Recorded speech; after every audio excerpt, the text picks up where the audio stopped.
It was an icy day on the island of Sodor. The engines were working very hard. They didn't mind the cold because they had toasting hot fireboxes to keep them warm.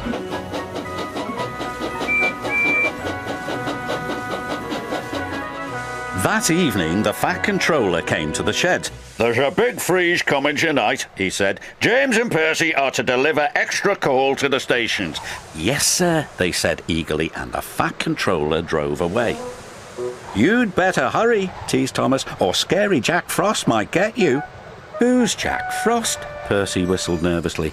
"Don't be silly," sniffed James. "Jack Frost is not scary." "Yes, he is," teased Thomas. "He's all white with a big spiky face." "Rubbish," said James. James knew Jack Frost wasn't scary, but poor Percy wasn't so sure.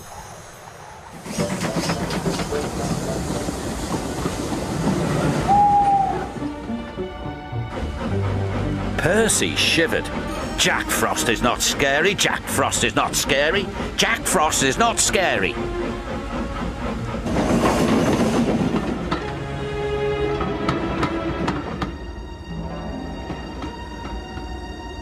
Meanwhile, James puffed along his route.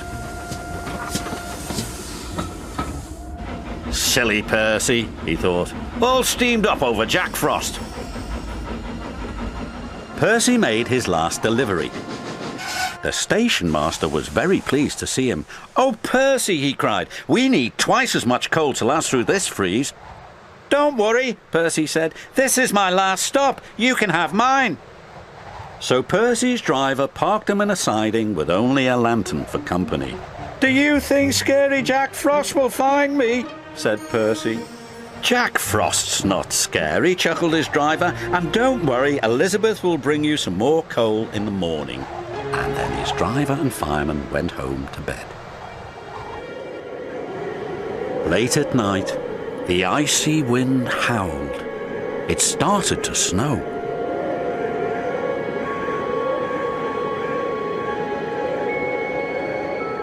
Soon, Percy's face was so cold an icicle hung from his nose. "Oh, bother," Percy stuttered, but it didn't sound like Percy. It was so cold he could hardly make a sound. At last, James was on his way back to the sheds. In the fog, he saw shadows and strange and scary shapes. "Scary Jack Frost," he whispered nervously. "Pah!"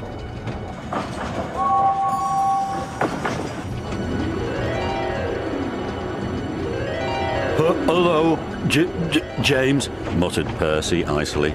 "Scary Jack Frost!" cried James, and he raced away as fast as his wheels could carry him. He didn't stop until he got back to the sheds. The next morning, Elizabeth brought plenty of coal.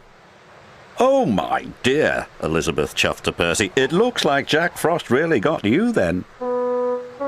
The firelighter started Percy's fire. Soon his ice mask melted away.